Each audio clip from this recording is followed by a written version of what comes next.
This is a home repair. Subscribe to the channel there. Just push button and support.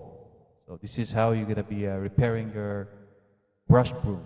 Sometimes there's broken when you brush because the support is really terrible. So you're gonna be using epoxy.